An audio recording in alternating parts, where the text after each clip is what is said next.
Let's listen in live.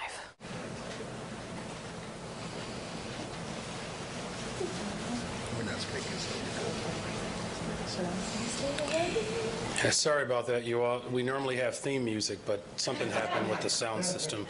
So good afternoon, and thank you all for joining us today. It is my pleasure to be here with you all today to share some of the highlights from today's City Council meeting.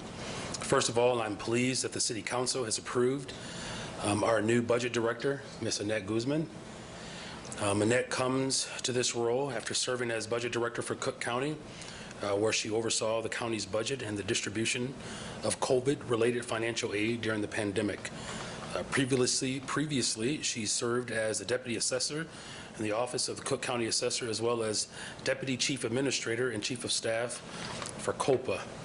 For the last 15 years, her leadership and her experience in finance and operations as a project manager, her experience in law, she is quite accomplished and incredibly dedicated, and is certainly ready to fill this role. I've had the unique privilege and honor of having served alongside of her on the other side of the building, and I'm extremely confident that Annette will successfully oversee the City of Chicago's budget and uphold my administration's commitment to investing in people. I look forward to our work together as we work to achieve a vision that is sustainable, a vision that ensures that our communities thrive, to make sure that we have responsive services, particularly for our children and our most vulnerable. And of course, the budget has to reflect the interests of all the people of the City of Chicago. So thank you, Annette, for answering the call, and congratulations.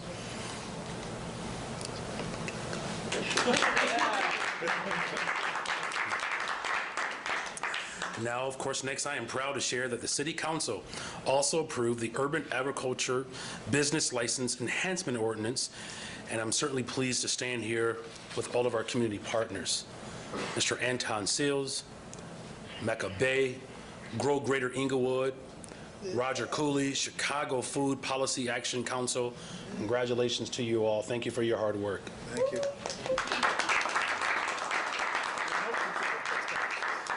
And so, of course, from the state, we're grateful to have Takari Howard, Illinois Department of Agriculture, and my long-time friend that I've served together when I first got into politics, working for the Senate President, Don Harmon, Rob Barron, who's in the Lieutenant Governor's office. Thank you both for being here today. From the city, we have Ken Meyer, Yumi Grigsby, Deputy Mayor of Policy. We have Juan Sebastian. We have Ruby Ferguson, Adam Peterson. If you are not aware, this ordinance was introduced by the Department of Business Affairs and Consumer Protections and co-designed by the city's Food Equity Council. This ordinance is working to ensure we effectively reduce the barriers that exist for growers to sell their produce to local neighborhoods or in local neighborhoods. With the changes in this ordinance, community gardens and urban farms that apply for and receive produce merchant license are now able to sell whole, uncut, and unprocessed produce directly to their community from an on-site produce stand. This creates a pathway for viable business models while also providing access to healthy produce in communities across our city. Urban agriculture has the potential to create a more equitable and resilient food system in our city, and it allows us to provide healthy, abundant food options to our food insecure residents. I'm pleased that we were able to pass this ordinance today and begin addressing the needs and wants of our urban agricultural community. I thank the state, the city, community leaders who are standing with me for their work to increase food equity and promote thriving businesses in the City of Chicago. Our city's commitment to food equity will continue under my administration, and I look forward to partnering together to provide residents with fresh food and providing entrepreneurs with the wealth-building opportunities. And finally, you all, today, the City Council approved the landmark status for the Warehouse, a nightclub that is considered, there you go, the nightclub that is considered the birthplace of house music in the home of house music, the City of Chicago. the soul of Chicago. House music all night long. Our music scene, of course, is world-renowned. We've redefined genres alongside blues, gospel, jazz. House music is amongst the styles that define our incredible city. The Warehouse is not only cherished by lovers of house music, but this space was a dance haven for the LGBTQ+ community in the 70s and 80s. So, of course, it is fitting that this landmark approval comes as we celebrate Pride Month all throughout the city of Chicago. The Warehouse was home to the legendary DJ Frankie Knuckles and everyone who celebrated there. So no matter how they've identified or where they're from, this was a place where we all could belong. And this is truly indicative of our city, a place where all are welcome. And we should always feel like we belong. I'm proud to honor this important space, the landmark status, and I thank the City Council for their approval. Thank you all very much. With that, I'll take one question. Correct. Good afternoon, Mayor. Good afternoon. So to start, you know, I just wanted to get your reaction to these reports. The Tribune and Block Club have had reports about the migrants and about poor conditions in the shelters. It's been very expensive to have these outside contractors running the facilities. Can you talk about your reaction to those reports and also your plans going forward? Well, as you know, a year ago, we had governors who were sending migrants around the country, and the city of Chicago was one of those places where migrants were being sent. And when I was sworn in, May 15th, I believe there were almost 900 newly arrival individuals who were laying on the floor in police stations. Of course, there's been a great deal of contention because there was not a significant community process in place that allowed for voice to take precedent and not just simply a reaction by government. And so I'm certainly aware of the challenges that I inherited, and this is why I've made it a part of my everyday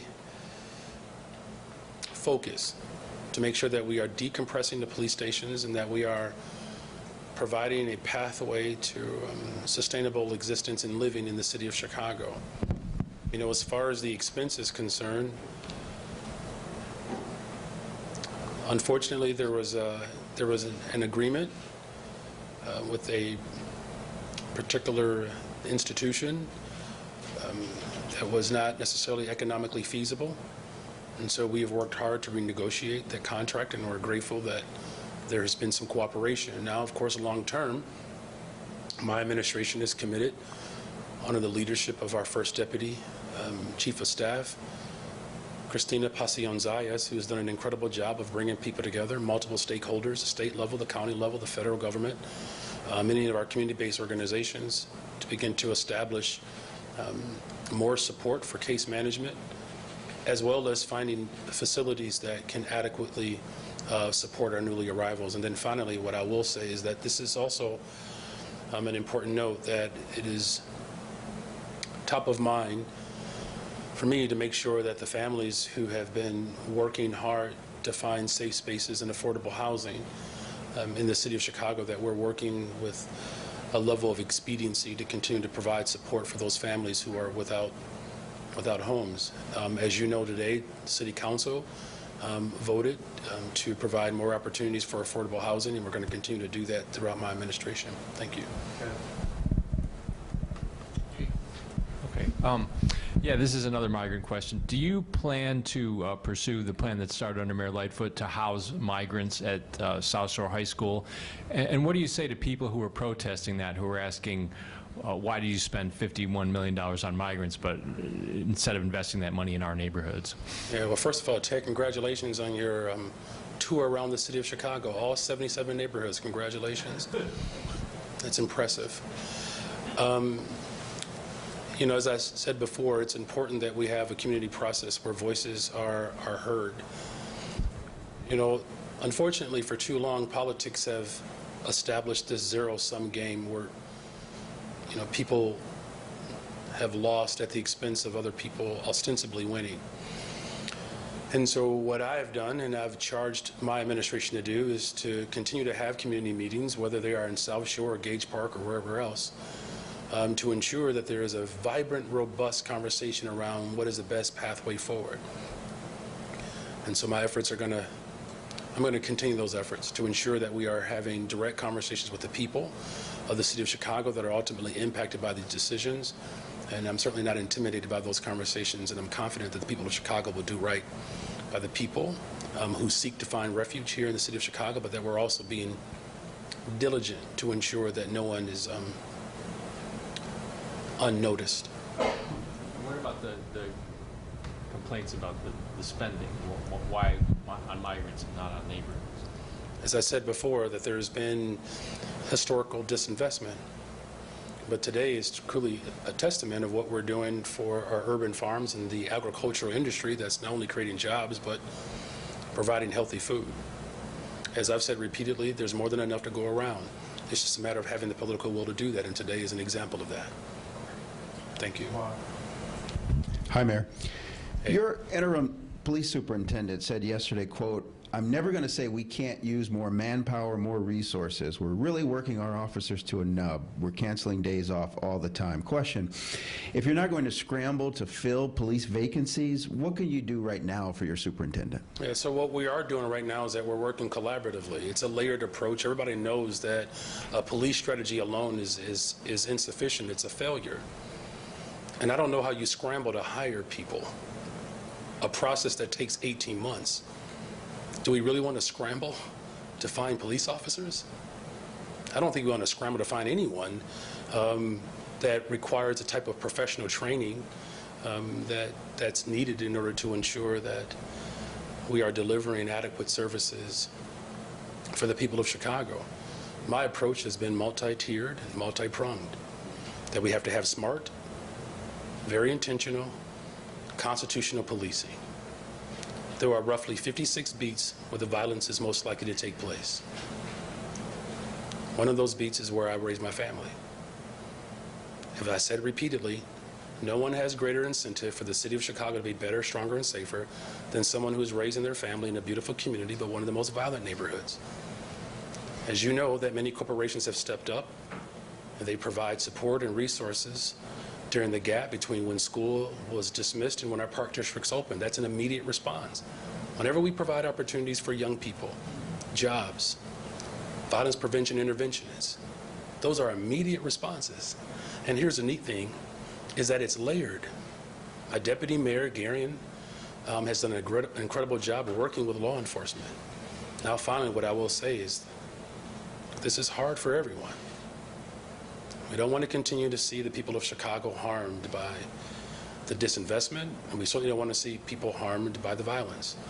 And that's why I have worked with expediency, and I'm grateful that the philanthropic community, our corporations, who have raised millions of dollars to provide the type of immediate support that's needed, along with strategic policing, to do right by the people of Chicago. Now, let's not lose sight that we also have to make sure that we are dealing with the systemic problems that, quite frankly, had we addressed them 50 years ago, we wouldn't be in this same predicament. Remember when Lyndon Baines Johnson said, let's get at the root causes, and he called for a war on poverty? And President Nixon said no. And now here we are. We can do it right. We can deal with the immediate crisis, which I'm dealing with, but we also can deal with the systemic problems that have been ignored intentionally for over a generation now. Hello, Mayor. Hey, Craig. I want to ask you a little bit about signs, since the proposal came up, or at least was mentioned on the floor today. Can you say something about what the rationale is behind the vintage signs proposal that your administration is proposing?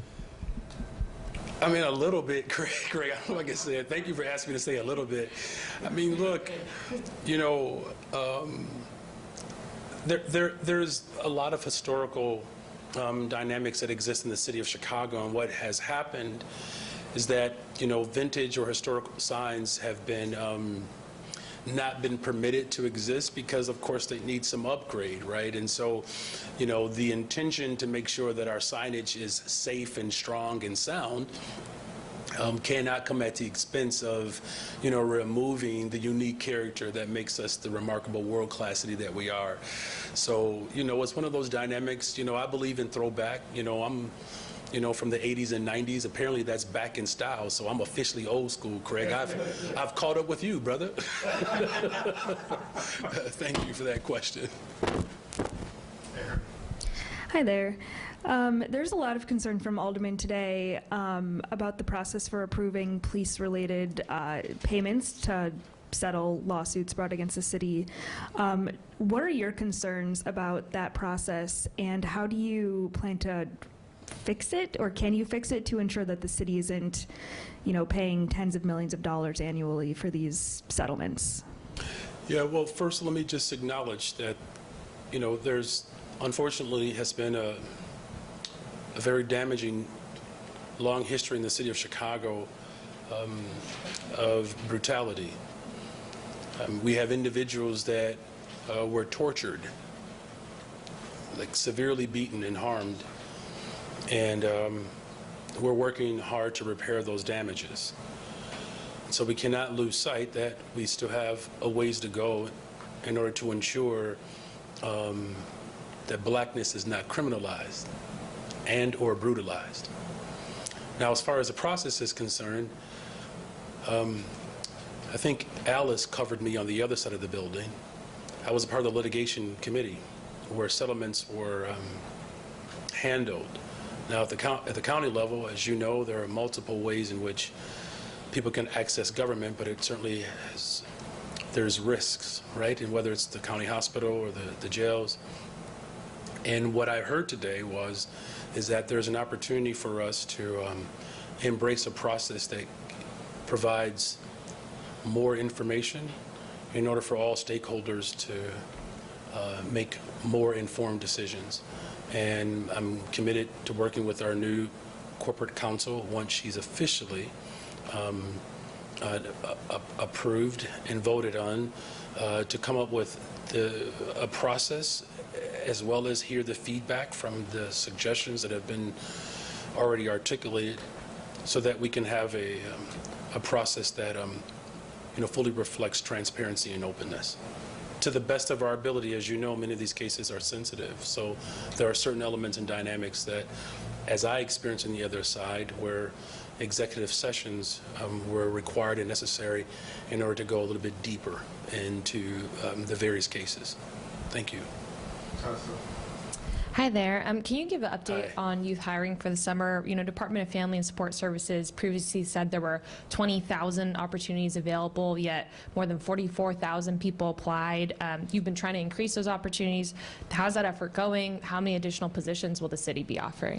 Yeah, so that's a great question. You know, as I've said, you know, repeatedly, that the best thing that government can do is to invest in people, and particularly our young people. You know, look, I believe the last time I looked at the applicants, it was almost 46,000 young people that have applied for a variety of positions throughout the city of Chicago. That's a remarkable testament to how great of a need we have there, as well as the desire of our young people to be seen and to be invested in. Now, we have gone through every single department and our sister agencies to look for positions. I believe we've come up with another 2,500 positions. But we're also asking, as you know, the business community to step up. Now, look, many of them have. Many of them have made a commitment, not just for internships, but paid internships, and not just summer opportunities, but year-round programs. It really is going to take all of us. The full force of government will be on display in the Johnson administration, and working with the philanthropic community, working with the business community, as we all are invested in making sure that we maintain our status as the greatest city in the world. That I'm grateful that we have a number of corporations that have responded to the call, but we certainly need more. Thank you. Hi, Mayor. Aye. Building on that, do you see an end to the tipped minimum wage as a way to solve that youth employment crisis? So, look, if individuals are going to be able to afford to live in the city of Chicago, we're going to have wages that reflect the cost increase that is creeping up on all of us. And I'm grateful for the organizing and the work that has been dedicated and committed to making sure that there is some uniformity and some consistency in someone's ability to be able to make the ends meet. So I see any effort that we put forth as government to secure the economics for working people certainly places us in a far better position to have a sustainable economy. These are the same individuals that are sending their children to the schools, they're using public transportation, they're buying stuff, which I'm encouraging all of you all in the city of Chicago to buy as much stuff as possible. We have some incredible restaurants in the city of Chicago. I mean, our culinary scene is just remarkable, second to none. So as we continue to lift up, the full expression of our restaurant industry and, quite frankly, all of our businesses, I mean, think about the advantages that we have now that we have the ability for growers to provide produce in their communities, that, this is going to open up a chain or a reaction that I believe is ultimately sustainable. So everything that we do to protect workers, I believe, places us on a pathway to a better, stronger, safer Chicago. Thank you.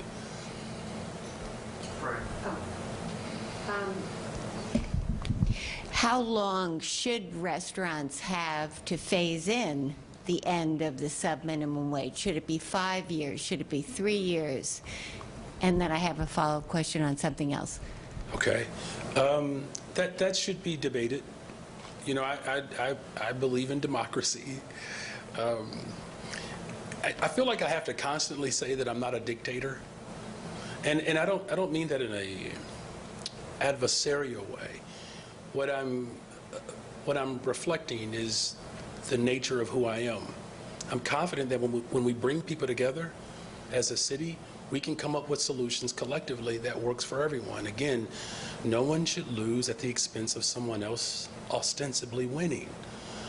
So I'm happy to continue to have the conversations with those impacted, whether you are a worker, whether you are an industry, and then you have advocates and organizers and families that want to make sure that we have a process that is equitable and just, and it speaks to the core values of the city of Chicago. And then 19 aldermen have signed a letter complaining about Brian McDermott not being given an in-person interview for superintendent. He was in a phone screening, but not an in-person interview. The president of the commission is very upset about that, saying this is supposed to be an independent process, and they have no business, the aldermen don't have any business interfering. Do you think there was anything improper about the 19 aldermen writing a letter saying that Brian McDermott should have been interviewed? As you know, the city of Chicago worked hard to come up with an independent process that would ultimately provide the type of recommendations that are free from, to the best of government's ability, but that are free from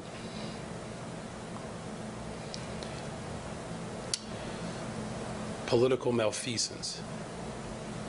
And so I'm grateful that there's an ordinance in place, but also I do recognize that alderpersons, just like anyone else, should always have the ability to express their thoughts about any decision. Now again, it is an independent body, and I'm going to continue to trust the people of Chicago that as we go through this process, that there will be recommendations that will be made, again, that speak to our ultimate desire, which is to have constitutional policing and someone at the very top of the department that reflects those values. So they had a right to speak out then? It's a democracy.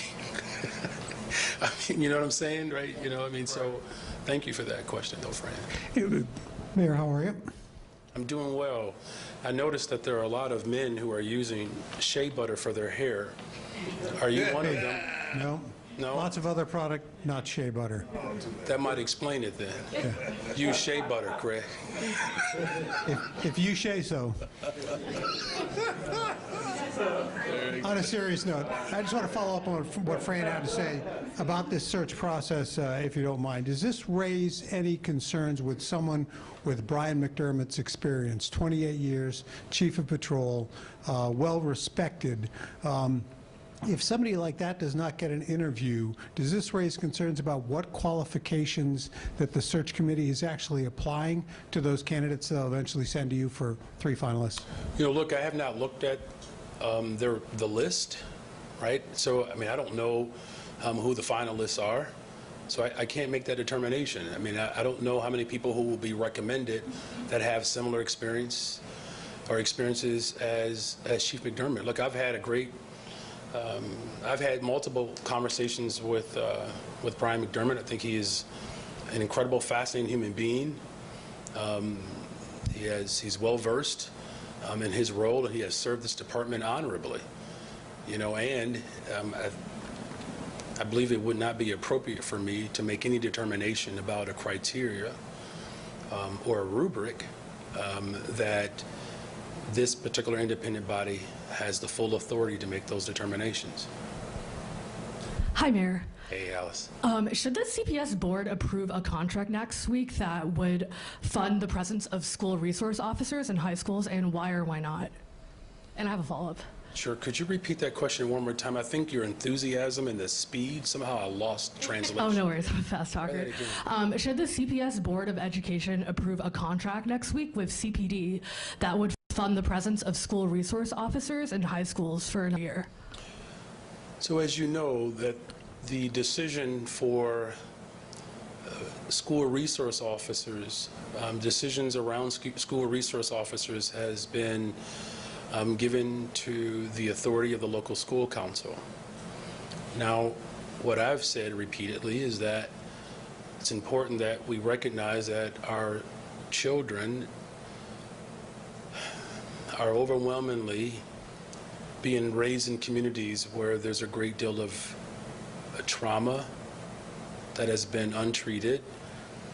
And of course, we have had historically, you know, very damning budgets that have harmed our special education students as well as our English language learners.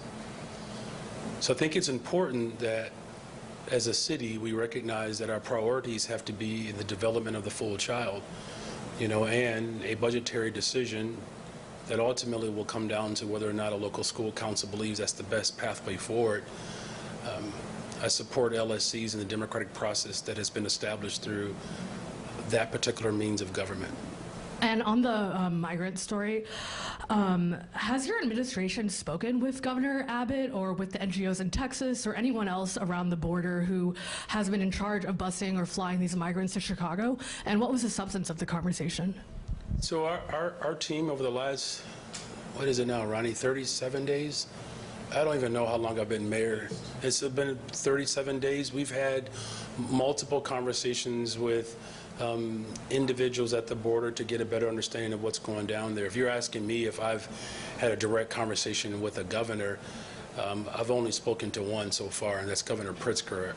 You know, if you're recommending that I speak to other governors, I'm happy to talk about that offline. But we have a pretty clear picture of what's happening right now. And what's happening right now is that cities like Chicago, who have established sanctuary, we are working diligently to meet the demands of this moment, but it's going to require the federal government, the state government, county government, local government, the faith community, again, the business community, the philanthropic community. It's really going to take all of us to come up with wholehearted solutions that meet the demands of families who have been starved out of opportunities for decades now, while also making sure that we are responding to the newly arrivals. And so my administration is dedicated to collaborating and bringing people together. And though we do know that there are individuals that are working tirelessly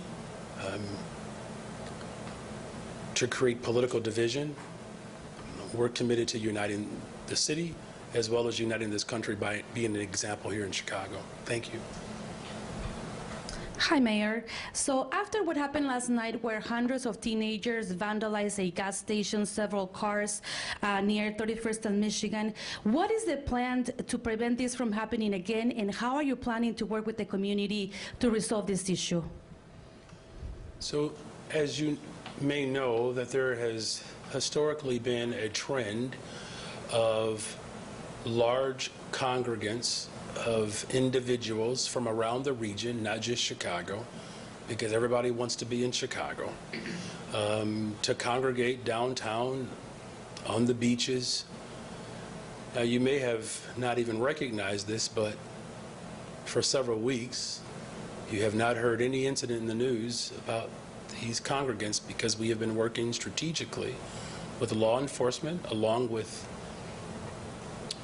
other preventative agencies to redirect these individuals who in some instances don't mean us any good. I'm grateful that there has been a collaborative approach to curtail these type of gatherings that have led to chaos. So we're going to continue to work with community groups, as we have been doing, along with our police force, to get out in front of these trends. And I'm very humbled by the strategic work that has been done up until this point to reduce the incidents like what was described last night. But clearly, these challenges do not go away overnight, much like my weight, which I'm working on that. And as long as we're diligent and making sure that we're doing everything in a healthy way, I'm confident that our results will be better.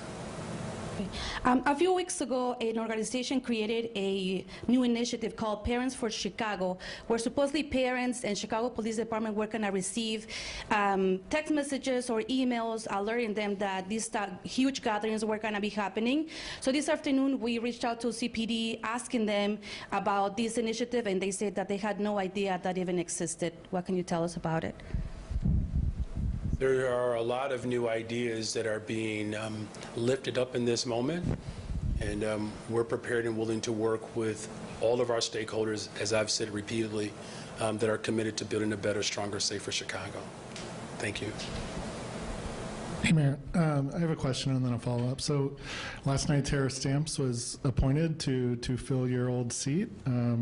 First, can you comment on that? I mean, I'm sure it must be nice to see a former mentor take your seat. And also, I understand that you kind of made the committeeman selecting that, or choosing her, that she was your favorite candidate. Can you kind of speak on her appointment and your involvement in the process? Well, everybody wants to be a Cook County Commissioner now, apparently. I mean, I believe there were several people who were vying for that vacancy. Look, Cook County government is a remarkable body of government, and I enjoyed my time there, and the work that we did in a collaborative way is something that I will always cherish and remember. As you know, Tara Stamps was my mentor teacher when I taught 7th and 8th graders at Jenner Academy and Cabrini Green. But more importantly, Tara Stamps is a daughter of the city of Chicago. Her mother, Marion Stamps, is one of the individuals that's responsible for electing the first black mayor. I mean, her mother was Chicago, an incredible organizer. There's a really interesting story that I'll just abbreviate. When Mayor Harold Washington was not as convinced yet on whether or not he should do it, and we know that he put forth a standard of what it would take for him to run for mayor. The truth behind all that was he got an earful from Marion Stamps. I mean, that's who Tara is.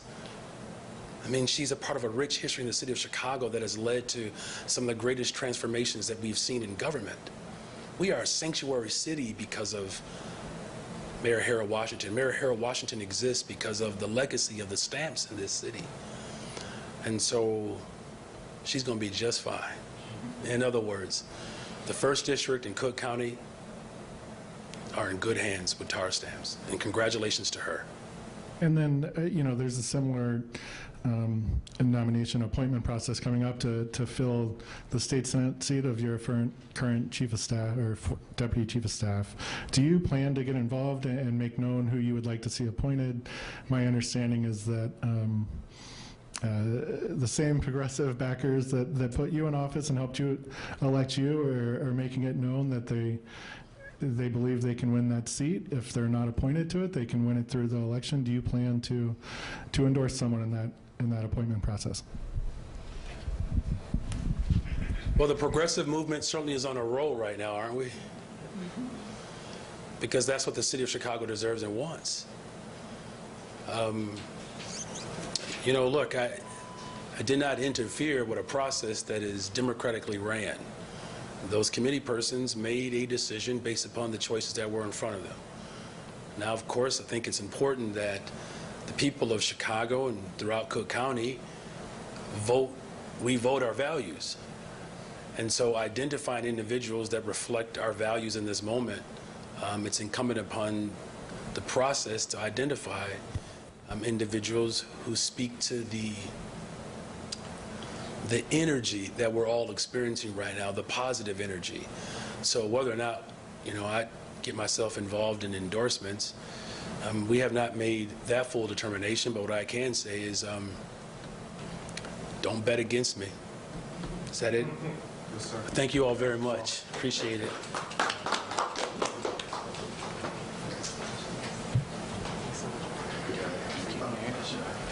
Check you out.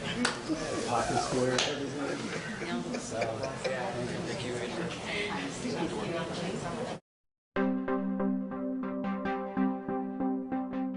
Chicago